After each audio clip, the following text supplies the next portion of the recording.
Il est maintenant une femme qui rêvait d'un ailleurs pas si loin d'elle. Hors de son corps, hors de ce qu'elle peut contenir dans ses mains. Hors de tout, de la ville et des briques, hors des ventricules qui s'articulent entre les chairs. Parfois, elle rêve d'être une hirondelle, d'avoir des ailes pour aller dans le ciel, et claquer, frapper son âme sur le verre du couvercle qui pèse au-dessus de sa tête. Sa manière à elle d'être plus loin qu'elle ne le pourrait autrement. Elle vise le firmament. Chaque jour, elle part à l'assaut de ses rêves, de ces comètes qui se pointent par paires dans les crânes, pèsent et tempêtent, pèsent et tempêtent, pèsent et tempêtent, hors d'elle. Hors d'elle, elle croit voir le Minotaure, mais c'est juste son reflet qui lui fait tort.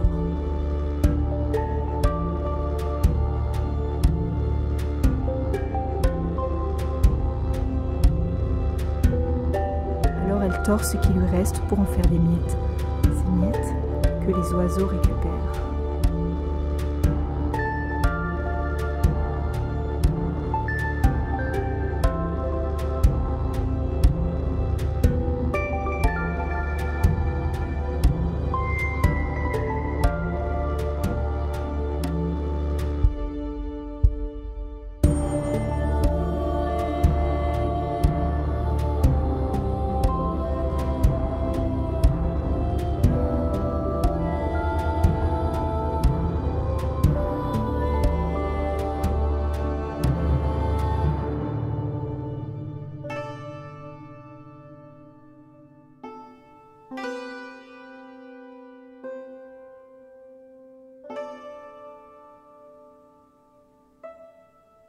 Certains disent que c'est une sorcière qui se nourrit de vêpres, de brames de cerf ou encore parfois même qu'elle récupère les ombres qui traînent trop loin de leur propriétaire. Elle est solitaire sans aucune trêve. Elle est solitaire, elle est solidaire. Il est vrai que parfois elle disparaît en forêt, qu'elle se perd dans les herbes. Elle récupère certaines d'entre elles pour en faire d'étranges usages.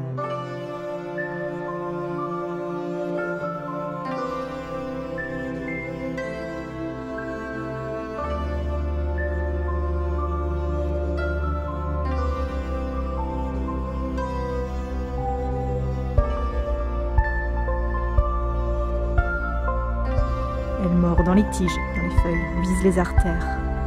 Alors elle ouvre des yeux étranges remplis de sève. C'est là qu'elle caresse ses rêves du bout des doigts, même si le vide, même si c'est sans un bruit. Elle touche des choses qui n'existent pas ici, mais juste à côté, juste derrière l'atmosphère. C'est une sorcière, c'est une hirondelle. Elle a des problèmes dans les ailes.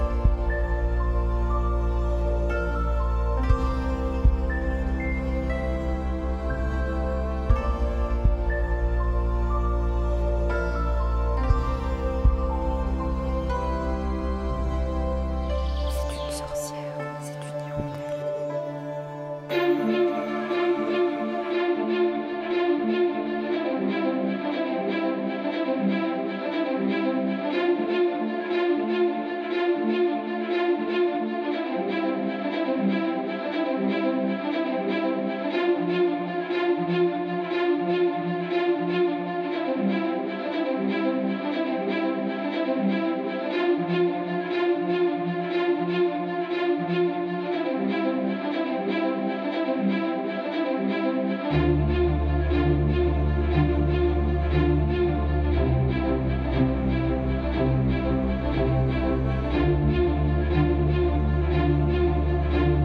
Devient ce parfum d'immortalité qui s'agite là où les bêtes vivent.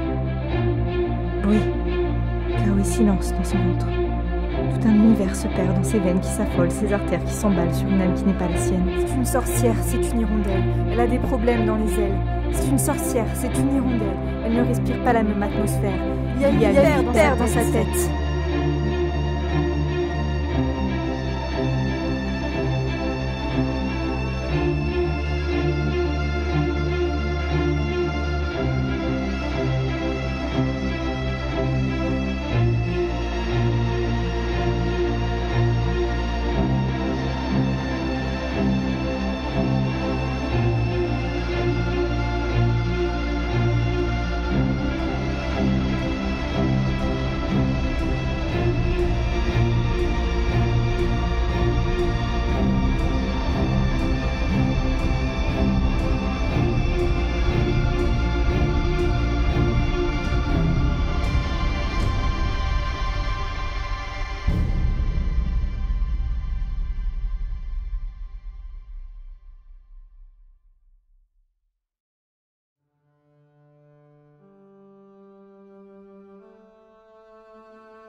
Quand elle revient en ville, elle n'a plus envie. Ses vertèbres se mettent en parallèle du réel et elle perd ses repères dans cette messe qui dévore ses rêves.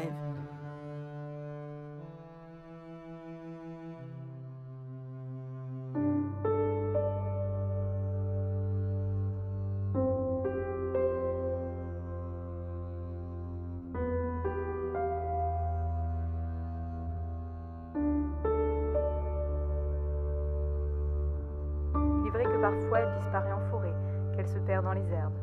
Elle récupère certaines d'entre elles pour en faire d'étranges usages.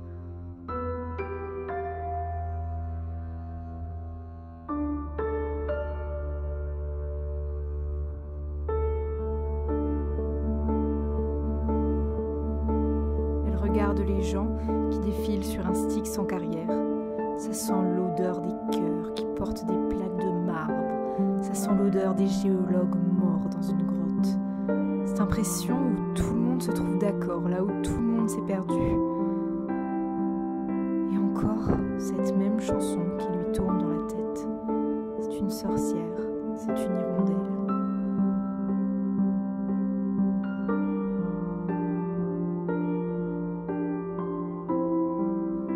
Elle cherche des issues dans des fissures, dans les murs. Elle essaye, quoi qu'il en coûte, de s'enlever les croûtes. Il faut partir d'ici, aller ailleurs avant que l'épidémie ne la contamine. Tout est faux! La vie ici est une faucille qui empêche les cœurs purs d'être autrement que sans leur tête.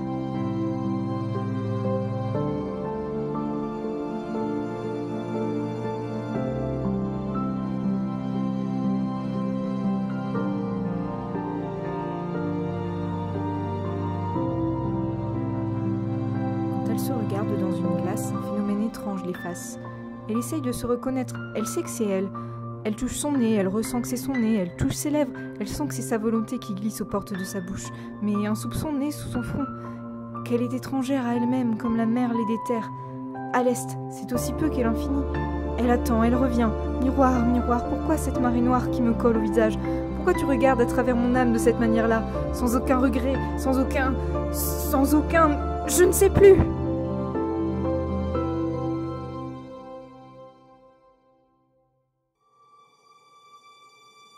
Il est maintenant une femme qui prend des trains qui partent vers ailleurs.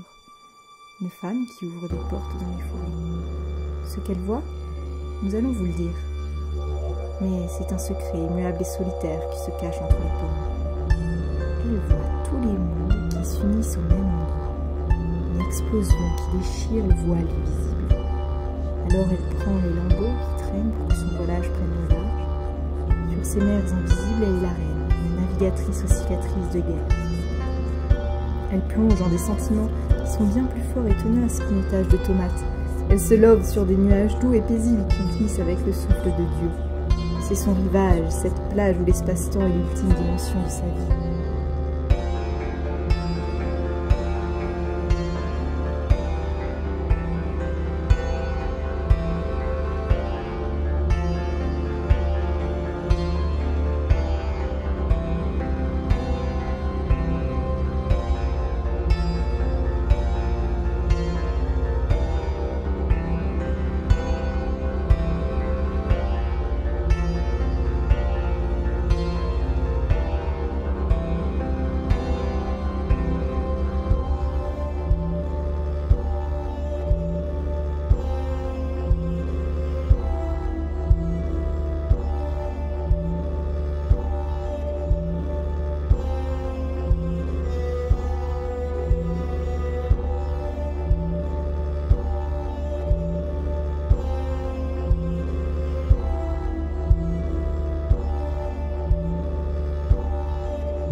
Claque qui tempête sa tête contre l'univers. C'est une sorcière, ce n'est pas elle. Elle a pris dans ses rêves le corps de notre Kell.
qui s'en va.